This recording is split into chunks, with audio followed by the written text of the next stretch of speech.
The camera is tight on a woman's hand, twisting a thin, plain wedding band. You hear the muffled sound of a string quartet and the high, brittle laughter of a crowd. Her knuckles are white. Then, a new voice, dripping with venom, cuts through the noise. "Look at her, Marcus. She's crying." The camera pans up to a tear-streaked face, illuminated by the cold flash of gala lights, staring at her husband and his mistress. She is humiliated. She is broken. But what they don't know, what her arrogant husband forgot, is that this gala, this entire building, might as well be hers, and the real guests haven't even arrived yet. The borrowed dress felt like a lie. It was navy blue, silk blend, and perfectly respectable, but on Elara Hayes it felt like a costume for a person she no longer knew. It was a sensible dress. In a room full of sculpted glitter, couture risks, and diamonds that cost more than her car, sensible was just another word for invisible. "Elara, for God's sake, stand up straight," Marcus muttered, not looking at her. His focus was on the grand ballroom of the Metropolitan Museum, his eyes scanning for targets. "The Websters are here. This is it." Elara straightened her spine. "Sorry, Marcus. And try to look pleased. It's a big night for me. For us." He adjusted the cuffs of his bespoke tuxedo, a small, smug smile playing on his lips. He was handsome, in a sharp, modern way, all clean lines, cold eyes, and ambition that radiated off him like a cheap cologne. He was Marcus Hayes, a rising star in real estate, and tonight the City Benefactors Gala was his stage. Elara was just his +1, his baggage. They had been married for 8 years. The first 4 were a blur of shared dreams, cheap apartments, and a genuine, tender love. Elara, then Elara Van Allen, had met him while volunteering at a legal aid clinic. He was a struggling associate, and she was, as far as he knew, a post-grad history student working at the city archives. She loved the quiet, a life defined by dusty books and forgotten stories. He loved her perceived simplicity. Then, Marcus made his first million, and his second. Suddenly, the quiet, bookish girl who had renounced her own world for him became an inconvenience. A quiet, sensible, navy blue anchor in his new world of neon and noise. The drive to the gala had been a symphony of silence. Elara had tried. "You look wonderful, Marcus. The award is so well deserved." He had glanced at her, his eyes doing a quick, dismissive appraisal. "That's the dress you went with. It's fine.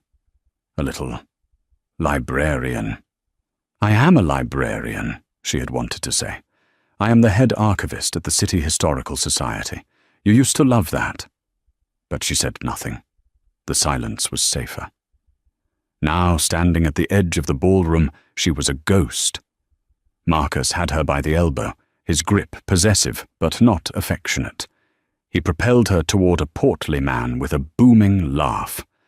"Arthur, so good to see you," Marcus boomed, his public voice slipping on like the tuxedo. "You know my wife, Elara." Arthur Webster barely glanced at her. "Ah, yes. Mrs. Hayes. Lovely." He turned back to Marcus.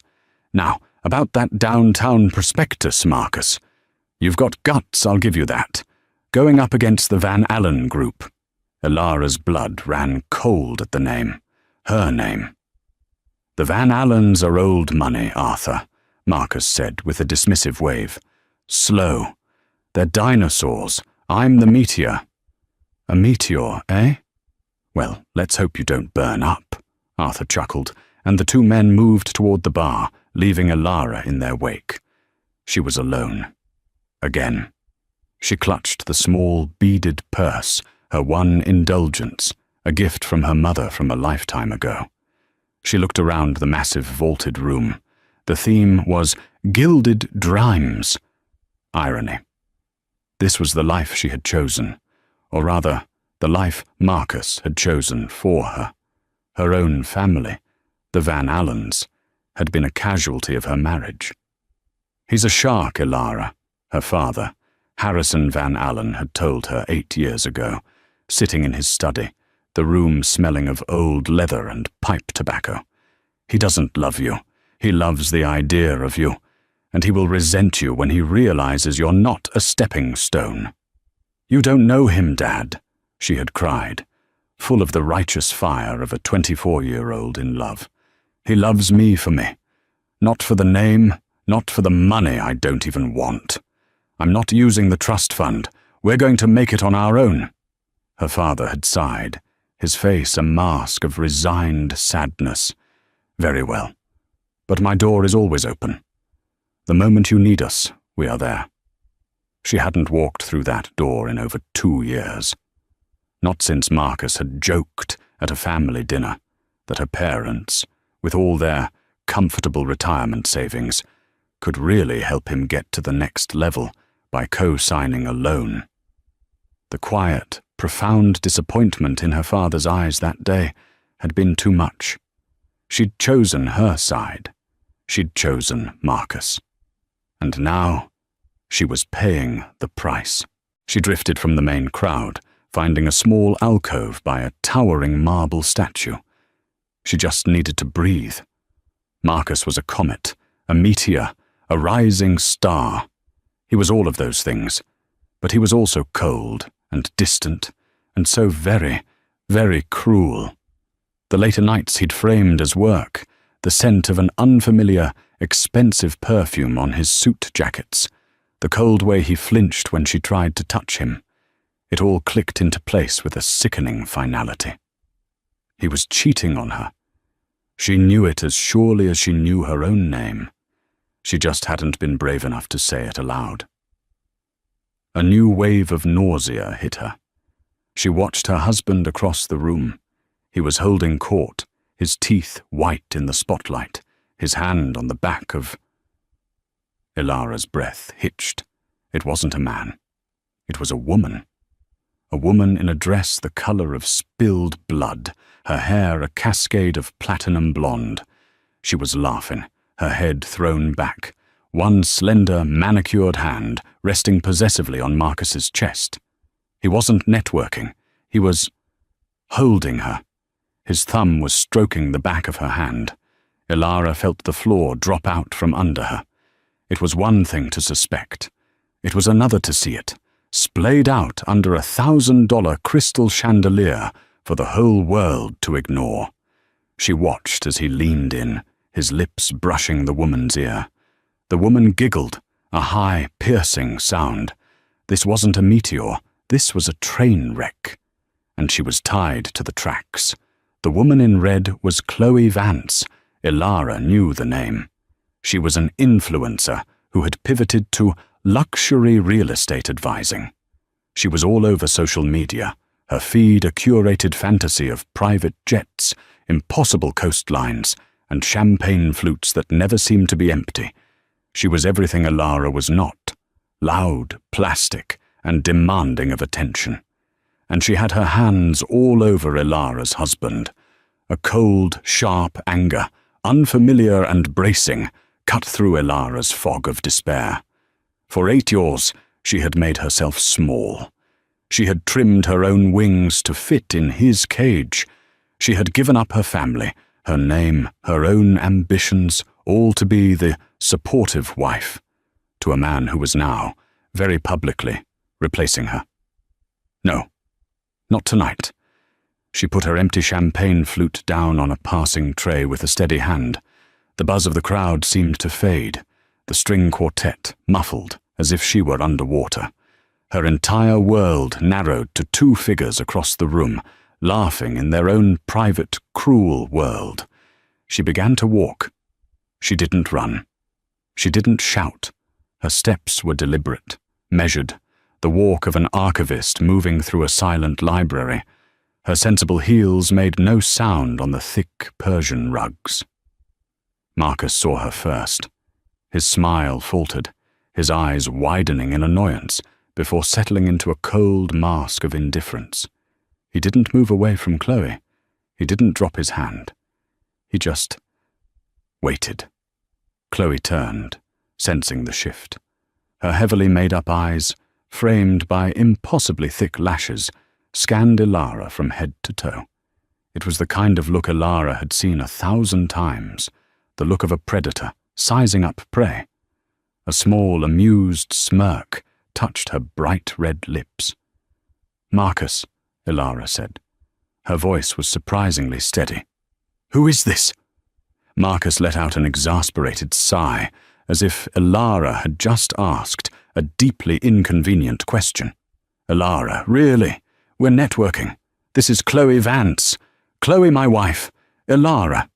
The introduction felt like a slap. My wife? The word sounded hollow, a legal technicality he was forced to observe. Chloe extended a hand, her diamond bracelets clinking. "Hi," she said, her voice a breathy, insincere purr. "It's so nice to finally meet you. I've heard, well, not that much, actually." Ilara ignored the offered hand. "You're the perfume," she said, the words tasting like ash.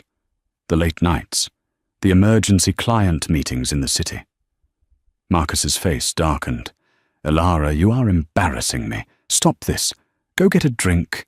Go to the powder room. Just go." "Embarrassing you?" Ilara felt a hysterical laugh bubble in her chest. "You are standing here at a gala where you're supposed to be honored, with your hand on another woman's back, and I'm embarrassing you." The volume of the surrounding crowd hadn't changed, but it felt as if a small, silent bubble had formed around the three of them. A few people nearby were starting to notice. The air was charged. Chloe, seeing she had an audience, stepped forward, deliberately placing herself between Marcus and Ilara. She was taller than Ilara, especially in her stiletto heels. She loomed. "Look." "Ilara," she said, weaponizing the name. "I don't know what kind of sad, little drama you're trying to start, but Marcus is a grown man. He's allowed to have friends. Is that what you are?" Ilara looked directly at Marcus. "Is she your friend?" Marcus looked away. He looked at the ceiling, at the bar, at Arthur Webster laughing across the room. He looked anywhere but at his wife.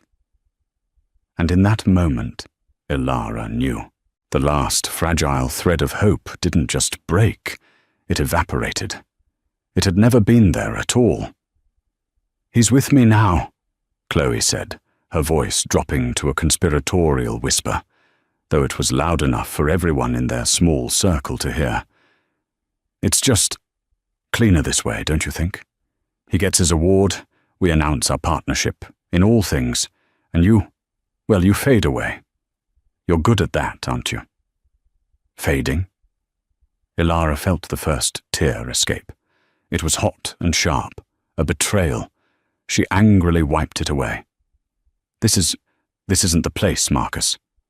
"Oh, I think it's the perfect place," Chloe countered, her smile widening. She was enjoying this. This was a performance. "It's a gala about dreams, and I'm his. You are just the nightmare he's finally waking up from." "Chloe, that's enough," Marcus said, but there was no force in it. It was a token protest. "Enough? But I'm just getting started." Chloe's eyes glittered with malice. "He's tired of sensible. He's tired of quiet. He's tired of coming home to a beige life. A man like Marcus needs color. He needs passion. He needs me." Ilara's knees felt weak. She wanted to run. She wanted to hide in the archives, in the dark, silent stacks where the past was neatly filed and history couldn't hurt her. But she was trapped by the circle of curious, pitying, and entertained eyes. She looked at Marcus, her husband of 8 years, the man she had sacrificed her family for. "Marcus, say something." Marcus finally met her gaze. His eyes were cold. "She's right, Ilara. It's over. I was going to tell you after the gala, but this is fine, too. I want a divorce." The words hit her like a physical blow. "I want a divorce." The dam broke. The one tear became a silent, humiliating stream. She wasn't sobbing, not making a sound, but the tears were flowing, washing away the last of her composure. She put a hand to her mouth, her body trembling. She was the invisible wife. And now, she was the crying wife. The pathetic, cliché, discarded wife at the gala. Chloe saw it, and she pounced. "Oh, look at her, Marcus. She's crying." Chloe's voice was a scalpel, sharp and precise, cutting through the murmurs of the crowd. She took a step back, as if to admire her handiwork, her red-painted lips curling into a triumphant smile. Ilara's tears were a humiliation, but the mockery, that was a special kind of cruelty. "Please, Chloe, lower your voice," Marcus hissed, his eyes darting around. This was not the kind of attention he wanted.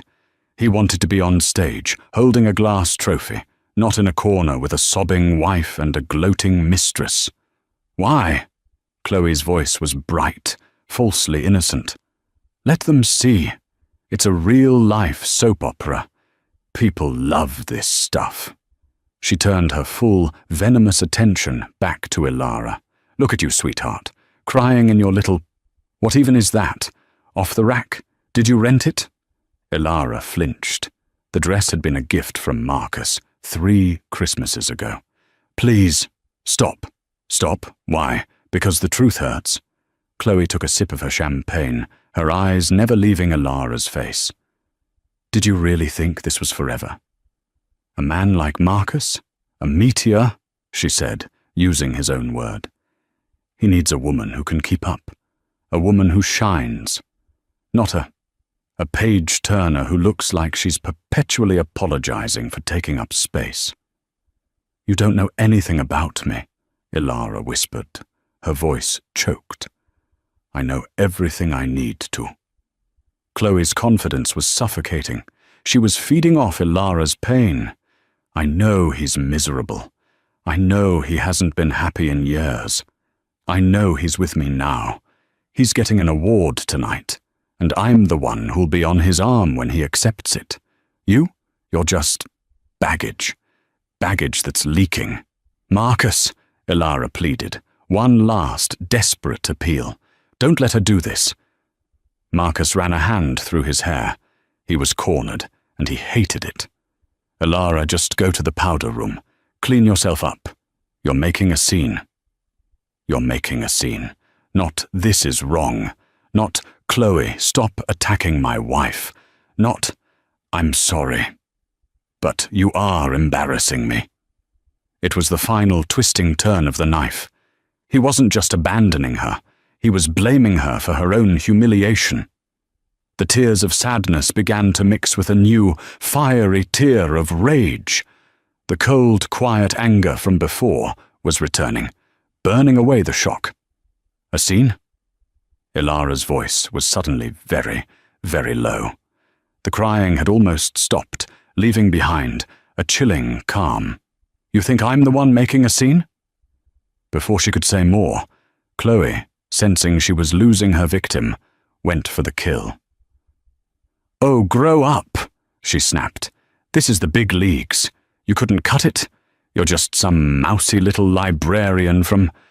Where are you from again? Vermont? With your sad little middle-class parents. Marcus needs a partner with connections, with power. Not some no-name, sensible girl who peaked in college." Ilara froze. Her family. She had attacked her family. The family Ilara had abandoned for Marcus. The family that Marcus, in his own soaring arrogance, had dismissed as quaint. "My family," Ilara began, her voice trembling again, but this time with something new. "Are nothing," Chloe finished for her. "They're nobodies, just like you. Now, if you'll excuse us, the awards are about to start. Marcus needs to prepare." She looped her arm through Marcus's, who, seeing a path of escape, allowed himself to be led. "Elara," he said, a final parting shot. "I'll have my lawyer send the papers to the apartment. Just be gone by morning." They turned to walk away, leaving Elara standing alone, her face stained with tears, her navy blue dress a symbol of her own pathetic invisibility. Chloe glanced back over her shoulder, a final victorious smirk. Elara stood there, rooted to the marble floor. The crowd, having seen the climax, began to murmur and turn away, their gossip a low buzz. The show was over. The wife had lost. She closed her eyes, taking one shuddering breath. She felt the heavy, comforting weight of her mother's beaded purse in her hand. She thought of her father. "My door is always open." She had been a fool, a proud, stubborn, blind fool. She had let this man and this woman reduce her to this. She had let them mock her life, and her family. Nobody's. Elara's eyes snapped open. The tears were gone. Her gaze, now clear and hard as diamond, locked onto the back of her husband's head. "You have no idea," she whispered to the empty space in front of her. "You have no idea who you just insulted." And as if on cue, a sudden, profound hush fell over the entire ballroom. The music stopped. The chatter died. A single amplified voice cut through the silence. The voice of Mr. Davenport, the gala organizer, his tone suddenly breathless and electric, with an excitement that hadn't been there before. "Ladies and gentlemen, your attention, please. A programming note. We are so deeply, deeply honored." Marcus and Chloe stopped, just shy of the main stage, turning back toward the grand entrance, annoyance on their faces. "What is this?" Marcus grumbled. "They're supposed to be calling my award." "Please join me in welcoming—" Davenport's voice cracked with emotion. "The patrons of this entire new wing, the individuals whose generosity knows no bounds, and whose presence tonight is the greatest honor this museum has ever received. Please, welcome Mr. and Mrs. Harrison Van Allen." The grand, 20-foot-tall oak doors at the top of the marble staircase were pulled open by 4 uniformed attendants. The room held its breath. Marcus squinted. Van Allen. Like the bank? Never seen them in public. Must be the old guard Arthur was talking about. Chloe immediately began preening, fixing her dress and fluffing her hair. "Ooh, real money. Marcus, we have to meet them." Elara didn't move. She didn't breathe. She just watched the entrance. A man and a woman appeared at the top of the stairs. They were not dressed in glitter or sequins. He wore a perfectly tailored conservative tuxedo, his silver hair thick, his posture like a fortress. The woman beside him, Isabel, wore a simple, elegant gown of deep emerald green, a string of pearls at her throat. They radiated a quiet, terrifying power. They were not new money. They were money. They paused at the top of the land, their eyes scanning the room, a room that had fallen into a reverent, pin-drop silence. And Elara Hayes, the invisible, crying wife, did the one thing no one expected. She smiled. "Mum?" she whispered, a sound no one heard. "Dad?" Harrison and Isabel Van Allen did not walk down the stairs. They descended. The entire gala, a collection of the city's most powerful and arrogant, parted for them like the Red Sea. Mr. Davenport, the organizer, was nearly jogging beside them, babbling. "Mr. Van Allen, Mrs. Van Allen, we are so grateful. We had no idea you were accepting the invitation. We would have arranged a private entrance." "That won't be necessary, James," Harrison Van Allen said, his voice a low, cultured rumble that carried without effort. "My wife and I prefer to see exactly where our money is going." His eyes, a sharp, intelligent blue, swept the room. They were not looking for anyone. They were simply assessing. Isabel's gaze was softer, but no less intense. Across the room, Marcus was practically vibrating. "This is it, Chloe. This is the connection I've been waiting for.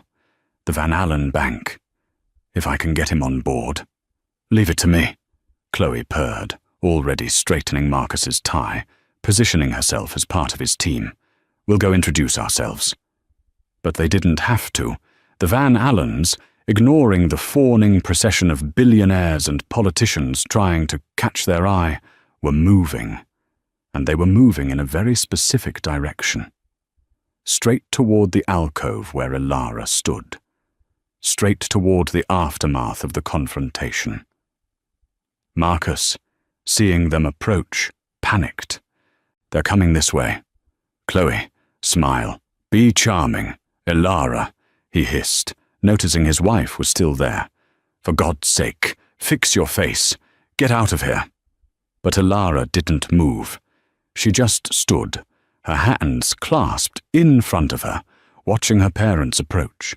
The rage had subsided, replaced by a deep, profound, and aching sense of relief.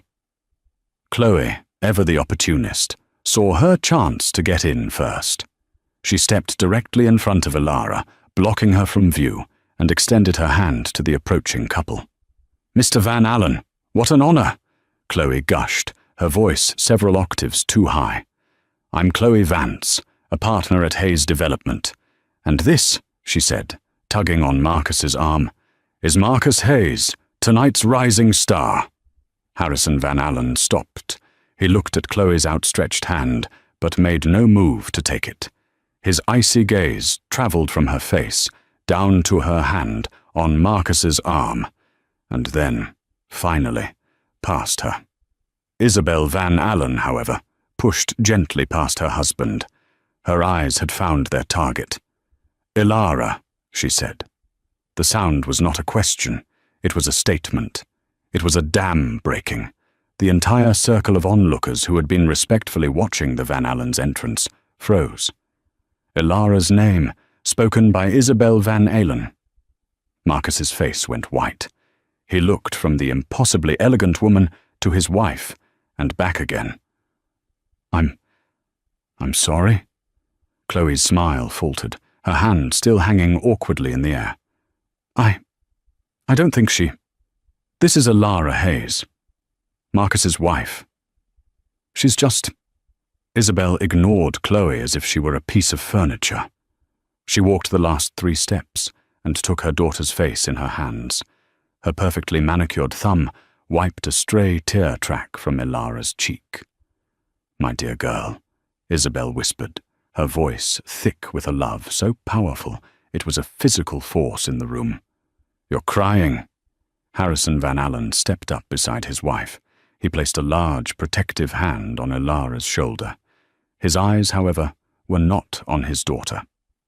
They were on Marcus and Chloe, and they were glacial. "What?" Harrison asked, his voice lethally quiet. "Is going on here?" The silence was absolute. You could hear the ice melting in 100 abandoned glasses. Marcus was stammering. Mr. Van Allen, sir, Ilara, you know them?" Chloe let out a high-pitched, nervous laugh. "Know them?" "Marcus, darling, she's just some librarian. She probably served them coffee once. Right, Ilara?" Isabel Van Allen turned her head, very slowly, to look at Chloe. It was the first time she had acknowledged her existence. "This," Isabel said, her voice dropping all pretense of warmth and becoming pure, forged steel, "is our daughter." Silence. "Ilara Van Allen Hayes," Isabel continued, her voice rising, projecting to the breathless crowd, "the sole heir to the Van Allen estate and the Van Allen financial group." Chloe's face crumpled, the blood drained from it, leaving behind a pasty, yellow-white mask of her makeup. Her mouth opened, but no sound came out. Marcus looked as if he had been shot. "Daughter? Daughter? But Ilara, you said your parents were retired. In Vermont, you said they were in banking. "We are retired, young man," Harrison Van Allen rumbled, stepping forward. His 6'4" frame dwarfed Marcus. "We are retired from the day-to-day operations, but we still own the bank you've been so desperately—" He paused as if searching for the word, and unsuccessfully, "trying to get a loan from for the last 6 months." He leaned in. "We own the holding company that's competing with you for the downtown prospectus, the one you called dinosaurs not 30 minutes ago." He gestured to the room, to Mr. Davenport, who was hovering, looking terrified. "And we," Harrison concluded, "are the primary funders of this gala, this museum, and the Rising Star Award you were so certain you were going to receive." He turned his gaze back to his daughter, his expression softening instantly. "Ilara, darling, why is your face stained with tears? What did this person say to you?" The ballroom hadn't just become a theatre. It had become a tribunal, and everyone was waiting for the verdict. Ilara, flanked by her mother and father, felt a strength she hadn't known she possessed. The invisible woman was now the center of the universe. She looked at Chloe, whose arrogant smirk had been replaced by a rictus of pure, unadulterated terror. She looked at Marcus, her husband, who was visibly shaking, his life's ambitions imploding in real time. She didn't need to shout, she just needed to tell the truth. "She called me a page-turner in a polyester dress," Ilara said, her voice clear and carrying in the hush. "She said I was leaking baggage. She said my family, my sad middle-class parents, were nobodies." A collective, sharp intake of breath from the crowd. Insulting a guest was bad. Insulting Harrison Van Allen was career suicide. Chloe lunged forward, grabbing Marcus's arm. "No, I didn't know. He didn't tell me. Marcus, tell them. I was just joking." "You," Isabel Van Allen said, her voice cutting through Chloe's panicked babble, "will be silent." Chloe's mouth snapped shut. Isabel turned, not to Chloe, but to Marcus. Her expression was one of profound, maternal disgust. "You." Whack. The sound of her palm connecting with Marcus's cheek was not a slap. It was a crack, like a dry branch snapping. It echoed through the vast hall. No one gasped. They were too stunned. Marcus stumbled back, his hand flying to his bright red cheek. "You!" Isabel seethed, her emerald green eyes blazing. "Let this happen. You stood by while this harlot insulted your wife. My daughter."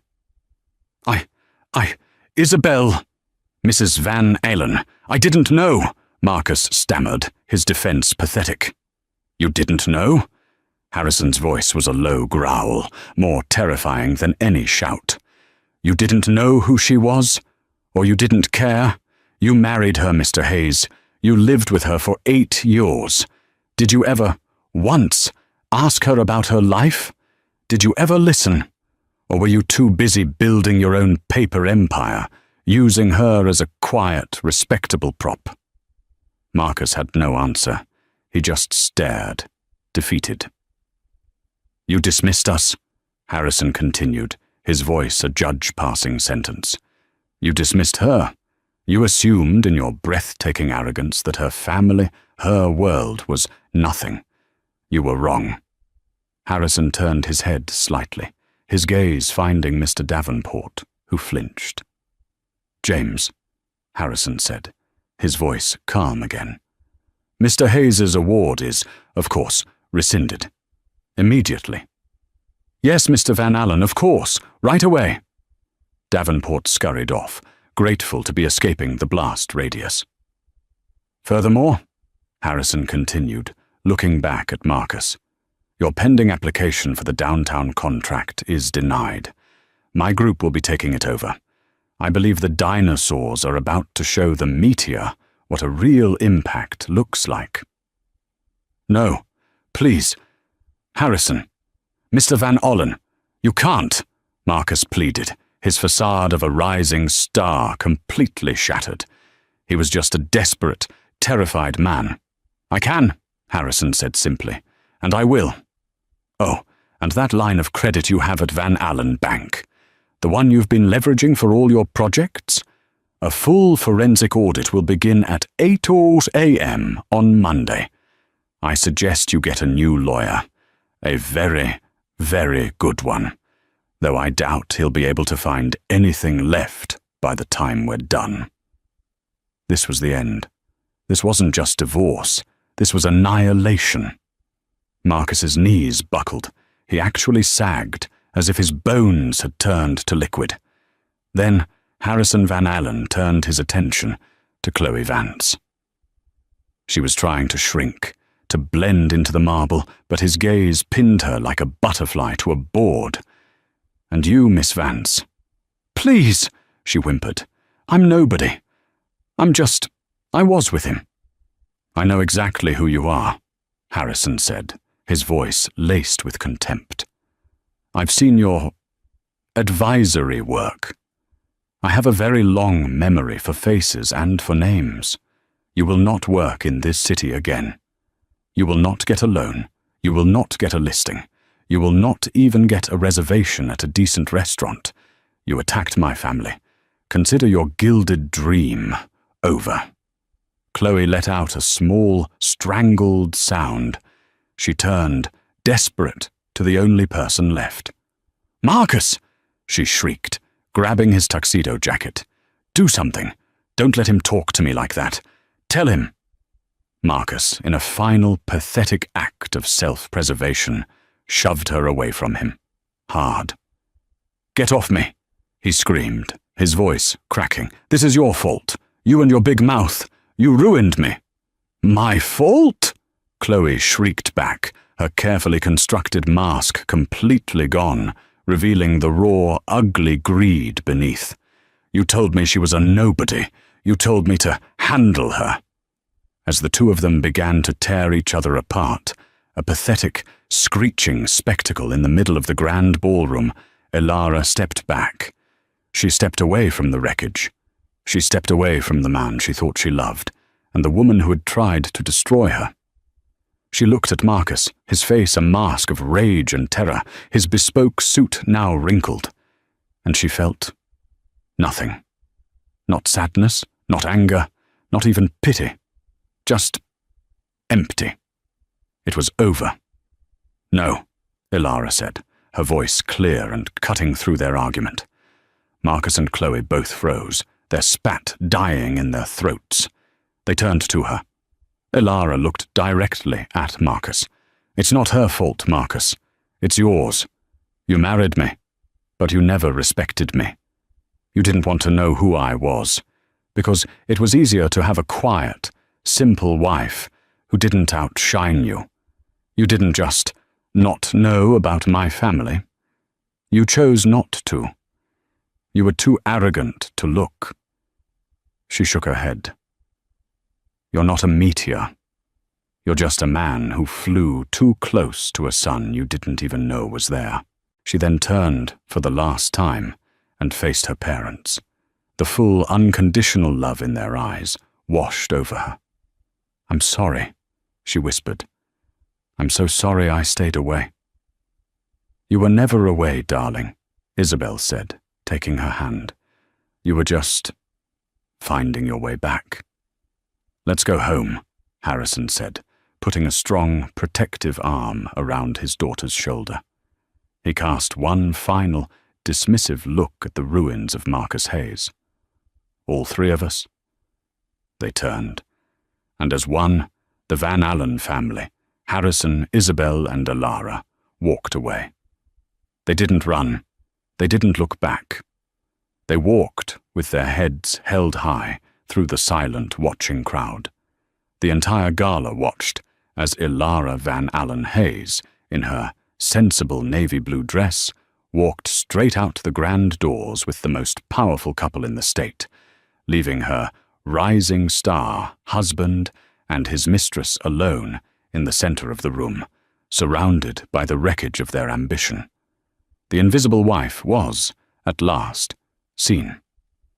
And she was, at last, free. The journey from the ballroom to the grand entrance was the longest walk of Ilara's life. It was a walk of maybe 200 yards, across marble floors and down the grand staircase, but it felt like crossing a continent. The silence that followed them was thick and absolute. No one whispered. No one moved. The string quartet remained deathly still, their bows frozen mid-air. Hundreds of eyes followed Ilara, but for the first time, she didn't feel their judgment. She felt their awe. She was no longer the pity object in the corner. She was the protagonist. Her mother, Isabel, held her right hand, her grip firm and warm. Her father, Harrison, had his hand on the small of her back, a solid, grounding presence that radiated protection. They were a phalanx. They were a family. As they reached the top of the staircase, the same one her parents had descended like royalty, Ilara paused. She heard a single, desperate sound from behind her. "Ilara, wait!" It was Marcus. She stopped. Her parents stopped with her. She did not turn around. "Ilara, please." His voice was broken, desperate. It was the voice of a man not begging for his wife, but for his credit line. We can talk about this. It was a mistake. She meant nothing. I was stressed." The loan. Ilara closed her eyes for a brief second. "He's still talking about the loan." She turned, very slowly. Her parents turned with her, a united front. Marcus was standing 20 feet away, his face pale and streaked with sweat, his red cheek a blazing beacon of his humiliation. Chloe was gone, likely slithered out a side entrance. He was alone. "There is nothing to talk about, Marcus," Ilara said. Her voice, amplified by the hall's acoustics, was devoid of passion. It was the voice of a judge reading a final, non-negotiable verdict. But our life, our marriage," he stammered.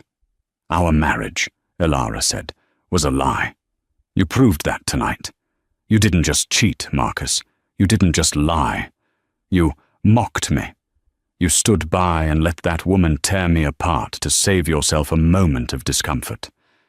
You would have let me die of humiliation if it meant you got your trophy." She took a step toward him. "You asked me to be gone by morning. You told me you were sending divorce papers. I will hold you to that. Except you will not be sending them to the apartment. You will be sending them to my lawyer. And my lawyer," she said, nodding slightly toward her father, "is much, much better than yours. Ilara, no, you love me." He tried, a last, pathetic gamble. Ilara almost laughed. It was a cold, bitter sound. "I loved a man I met at a legal aid clinic, a man who was happy to eat ramen with me and dream about the future. I don't know who you are, and I'm not sure I ever did. But your family," he gestured wildly. You walked away from them. For me. You chose me." "Yes," Ilara said, the finality of it settling on her. "I did. I chose you over them. I chose you over common sense. I chose you over their warnings. And for 8 years, I have lived with that choice. I made myself small to make you feel big. I cut off my family to make you my world. And the moment you had your own world, you threw me out of it." She looked at her father. "I made a terrible mistake, Dad. I'm sorry." "No, Ilara," Harrison said, his voice soft. "You were young, and you were in love. He is the one who made the mistake. He mistook your kindness for weakness. He mistook your loyalty for stupidity. And he mistook the Van Allen family's patience for apathy." He locked eyes with Marcus one last time. "You will not contact my daughter again. You will not call her. You will not email her. You will not go near her apartment. You will communicate only through your legal counsel, Do you understand me, Mr. Hayes? Marcus, defeated, just nodded. A broken puppet. Ilara turned her back on him for the last time. "Let's go," she said to her parents. They descended the stairs. As they reached the bottom, a valet, who looked suspiciously like her father's head of security, was already there, holding the door open to a black, understated, and clearly armored Bentley. Another man, her father's longtime assistant, a man named Thomas, was waiting. He opened the car door for Isabel and Ilara. "Welcome back, Miss Ilara," Thomas said, his eyes kind. "We've missed you." "Thank you, Thomas," she said, sliding into the plush leather. As the door shut, sealing her in with her family, she caught one last glimpse of the gala. Through the glass, she saw Marcus Hayes, the rising star, sinking to his knees on the marble floor of the ballroom, a solitary, ruined figure in a room full of gilded dreams. The car pulled away from the curb, silent and smooth. Ilara looked at her mother, then her father. "You knew," Ilara said. "You knew he was like this. You knew he was cheating." Harrison sighed, adjusting his cuff. "We suspected, Ilara. We've been keeping a light watch on you. We respect your independence, but you are still our daughter. When Marcus started applying for loans at our bank, using our name, let's just say, we did our due diligence. We discovered Miss Vance. We discovered the leveraged properties. He's not a meteor, Ilara. He's a house of cards in a hurricane. Why didn't you tell me?" "Would you have believed us?" Isabel asked gently, taking her hand again. "Or would you have seen it as us trying to control you again?" "We had to wait, my love. We had to wait until you were ready to see him for who he was." "And the gala?" Ilara asked. "We bought the primary sponsorship 2 days ago," Harrison said grimly. "We found out he was receiving an award, and that he had requested a second unnamed ticket for a business partner. We knew he was planning to humiliate you. We just didn't think he'd be stupid enough to let you be humiliated by that woman." "So you came," Ilara whispered. "You came for me." "Of course," Isabel said, as if it were the most obvious thing in the world. "We would cross oceans. We would move mountains. You are our daughter. There is no version of this world where we let you fall. Ever." Ilara leaned her head against her mother's shoulder. The navy blue dress felt different now. It no longer felt sensible or invisible. It felt like armor. She had worn it to the battle of her life, and she had walked away, not just intact, but stronger.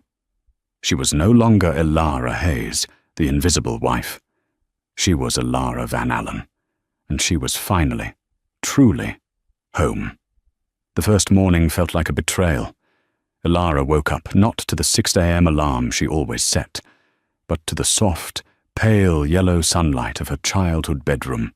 For a long, disoriented moment, she was 22 again, a post-grad history student with a secret crush on a driven, handsome associate. Then, the weight of the previous 48 hours crashed down on her. The gala, the red dress, the tears, the slap. Marcus. She had expected to feel broken. She had expected to lie in bed and weep for the 8 years she had wasted. But as she sat up, clutching the soft, familiar linen, she felt hollow. It was a clean, cold, necessary emptiness, like a building gutted down to the studs, finally ready for a safe reconstruction.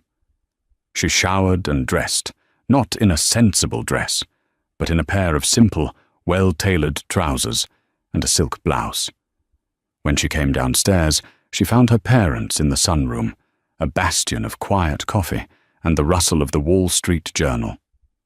"Good morning, darling," Isabel said, her smile gentle, her eyes searching. "Thomas made your favorite, blueberry scones. The legal team is already at their desks. Harrison said, not looking up from his paper. His voice was a low, industrial hum. The audit of Hayes Development began at 8 a.m. sharp. A full team. They're seizing his servers as we speak. Elara sat down, the warmth of the coffee cup seeping into her cold hands. You don't have to do that for me, Dad. Harrison finally put the paper down, folding it with a sharp, decisive crease. He looked at his daughter. Elara, I am not doing this for you. I am doing this because of him. He leveraged your name, our name, without your knowledge to secure lines of credit he couldn't afford. He committed, at the very least, gross ethical violations, and, at the most, he smiled, a thin, cold smile, several flavors of fraud. This isn't revenge, Elara. This is pest control. What about Chloe? Elara asked, the name tasting like ash. Miss Vance, Isabel said, taking a sip of her tea, has discovered that the city is, in fact, quite small. The other real estate firms she advises seem to be perpetually in meetings. Her salon, her trainer, even her favorite restaurant. All of their systems are mysteriously down when she calls. She is, as they say, persona non grata. The downfall was as swift as it was silent. Marcus Hayes, the meteor, didn't just burn up. He was extinguished. The City Business Journal released a digital retraction by noon on Monday, citing newly discovered financial irregularities for his removal from the Rising Stars list. The partners he'd bragged about, including Arthur Webster, suddenly couldn't recall his name. He was a ghost, and the city's elite were the most efficient exorcists in the world. The legal proceedings were a formality, a brutal piece of theatre. Elara, flanked by two of her father's shark-like senior partners, met Marcus in a sterile 40th-floor conference room. He looked small. His expensive suit was wrinkled. His rising star charisma had been replaced by the sallow, clammy desperation of a cornered man. His lawyer, a young, out-of-his-depth associate from a small firm, tried to argue for a settlement. Elara's lead counsel, a woman named Ms. Alvarez, simply slid a single document across the table. "This," she said, "is the prenuptial agreement Mr. Hayes signed 8 years ago. The one he insisted on, I might add, to protect his future earnings from you, Mrs. Hayes." Elara looked at the document. She remembered signing it, feeling hurt, but trying to be the supportive partner. "In it," Ms. Alvarez continued, "he explicitly waives any claim to any assets, current or future, derived from the Van Allen estate. Furthermore, the infidelity clause," her voice was sharp, "which your client triggered, voids his claim to the shared apartment, which, by the way, was secured with a down payment from a Van Allen trust. He has until 6 p.m. today to vacate. He may take his clothes, his car, which we've discovered has a lien on it, and his personal effects. That is all." Marcus looked at Elara, his eyes desperate, pleading. "Elara, please. 8 years. Don't do this." Elara looked at him, the man she had loved, the man who had let her be mocked. She felt nothing, no anger, no pity, just silence. She picked up the pen, signed her name, Elara Van Allen Hayes, for the last time, and stood up. "Send the final decree to my office," she said to Miss Alvarez, and walked out without looking back. 2 weeks later, the ballroom at the Metropolitan Museum was filled again, not with the shallow glitter of the Gilded Dreams Gala, but with the city's true foundation: historians, journalists, city council members, and academics. At the podium, Mr. Davenport, the same organizer who had fumbled so awkwardly, spoke with genuine reverence. "It is my profound honor to introduce the new head of the Van Allen Philanthropic Foundation, a woman whose passion for this city's history is surpassed only by her vision for its future. Please welcome Ms. Ilara Van Allen. Ilara stepped onto the stage. She wore a simple, elegant ivory pantsuit. She was not the invisible wife. She was not the crying wife. She was simply herself. The applause was warm, respectful. She gripped the sides of the lectern, her hands steady. "A few weeks ago," she began, her voice clear and carrying, "I stood in this very room. I was told that some things are baggage, that some things are sensible, and therefore invisible. I was told that the past is a nightmare to wake up from, and that only the gilded dream of the future matters." A murmur went through the crowd. They all knew the story. They had all seen the videos. "I am here to tell you," Ilara said, her voice gaining strength, "that they were wrong. Our past is not baggage. It is our foundation. It is not a nobody. It is the somebody that made us all." She looked out at the faces. "My passion has always been in the quiet places, in the archives, in the stories that no one else thought to save. I was told recently that this passion was a hobby, that it was quaint, that it was middle class."